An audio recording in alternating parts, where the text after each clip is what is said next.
Okay. Thanks for joining me. Dr. Chris here, level3coaching.org, scarsdalehealth.com.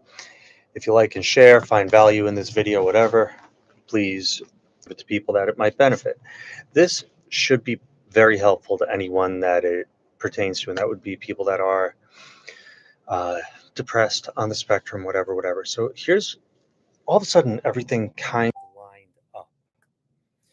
The resistance is the pain, is something that I say all the time. And people that are depressed is a painful experience. So then people who are suffering from depression and or anxiety, it frequently gets held in the body. And by frequently getting held in the body, that means it's always getting held in the body. It's a big problem. So the way we normally work is traditionally is going to be to move towards the positive. That's the way the subconscious likes to play. We're going to move. Um, you are not limited. Your belief that you're stupid, you are not stupid, you're smart. Just keep telling yourself that, blah, blah, blah.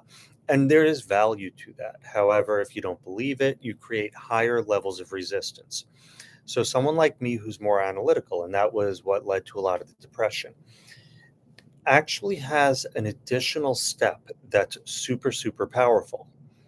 And that is, I do because the normal processing, and this is in Jill Bolte Taylor's book, A Stroke of Insight. She repeatedly asserts that we are emotional beings who happen to think.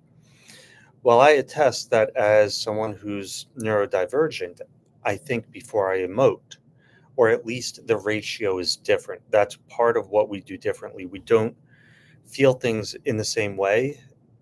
It's not the same way, it's the same intensity and the same speed. And so it hits the analytical center differently than in someone who is neurotypical. And in that case, when we're trying to work with a person like this using conventional tools, their resistance and their defenses are sort of warned and will react more quickly. So when working with someone like me, this is a different video. Don't tell us what you're doing. My defenses will fire up. I'm so much better off being surprised because I'm disarmed at that point. But this is like step one. This is step one. This is beginning, middle, end if you can do it effectively. Now, the people who are most effective at this are the people that you're treating or people that have been there and done that. Most people, some people who are conventionally minded are wired to do this. It's more typical in those of us who relate a little more with Spock. So a lot of times what I do is I construct the arguments to negate the false belief. I am not good enough. Typical thing, right? So then I'm going to run through number one, that is not isolated to that person. I'll run through how I have my own stories of not being good enough that I overcame. I could use historical figures. I could use even movies, stories, whatever. It's always done on in the moment with the person, whatever's resonant with them. And then we can also explore their stories that they've created and adopted and held where they are not good enough. And we run through how that is not true. Because another thing that I've been saying a lot lately is it's not the actual experience, it's how we process it. So, what we're doing now is looking at the experience where the person is labeled, I'm not good enough, and deconstructing and finding that they were good enough, but there may have been circumstantial or they may have self sabotaged. The reason for all of this, and again, everyone on the psychology side and the manifestation side and the consciousness side is going to say the subconscious does not process negatives. That's a true statement.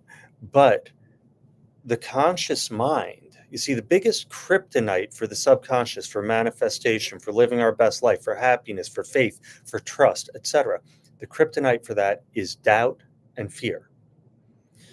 Again, people that are logical, analytical, reductive neurodivergent, are going to have exceptional powers of reasoning. We rely on those, and those are what feed us the depression.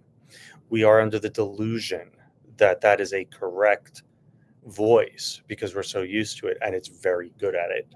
So if someone tries to disarm it by just making noise, which I find a lot of people have encountered with people that have tried to help them, they're going to run into a wall, and they're going to actually play games with their counselor, therapist, coach. They will ignore them. They will essentially think they're so much smarter than them. That's not a true statement, but they are better in certain things that appear to be smart. And so they're able to outmaneuver a lot of people. It's a defense mechanism, it's not personal. So, how do we get past that? It tends to need reinforcement over time. And the reinforcement is the reconditioning of the thought habits and the beginning of the questioning of the validity of that voice. Takes away the kryptonite. So, I'm not good enough because I failed my math test. Okay, why did you fail your math test? Well, first of all, can you even define yourself as not good enough based on a math test? So we challenged the foundational assertion. Then we look at the particular circumstances. The person may have had a bad teacher, they may have not resonated, they may have not worked with their learning style, which they came to understand later. You see, now we've just taken multiple approaches to the not good enough argument, or I'm not lovable. That's a classic too. Um, Stick with one thing. Now, what happens is maybe I am good enough. We leave room for them to begin to believe that they are good enough. Now, what happens?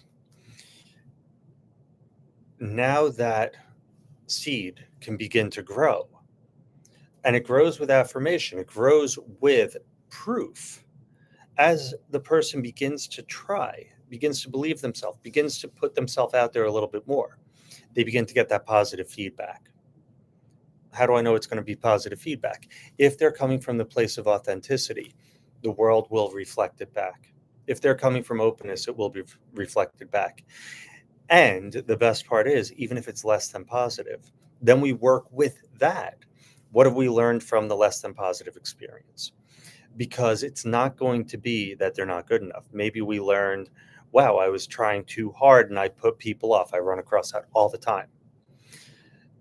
I was coaching a woman the other day, fantastic person, but it ended up she had issues creating relationships. In the end, it stemmed back to childhood. I usually don't go there, but in this case, I did.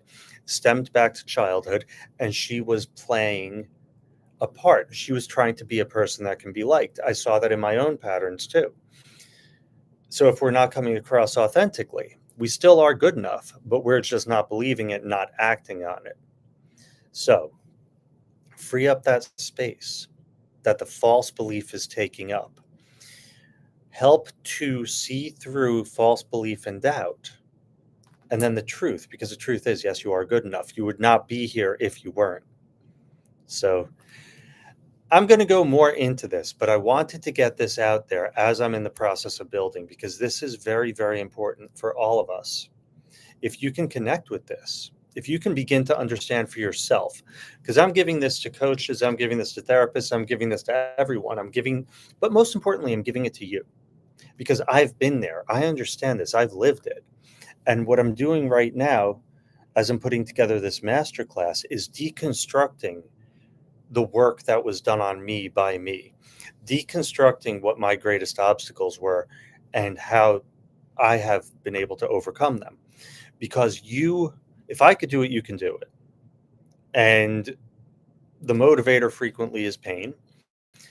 Circling fully back, the resistance is the pain. So we're going to look for the areas of resistance. In this case, I'm not good enough. I'm not going to try it because I'm not good enough. We're going to hold that in the body. We're going to make ourselves small. The full belief system is manifested at every level.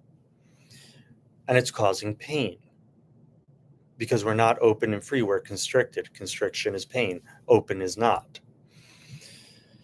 So the resistance is the pain. And these people, if you're one of us, these people, you are holding on to these false beliefs, and it takes a lot of energy and it causes a lot of pain. Other people have tried to say, "Oh, you're good enough, sweetie. You're so great, blah blah blah." We all know where they're blowing smoke, and it doesn't fool us. And that's why I'm telling you, start to really deconstruct any of those beliefs that make you small. If you're here to succeed. If you're here to shine. So, please, if you know someone that could benefit from this, if you benefit from this, please comment, please share. Level3coaching.org. I'm about to rename everything. I don't know why I even bother saying it, but like and share. This is how we accelerate healing.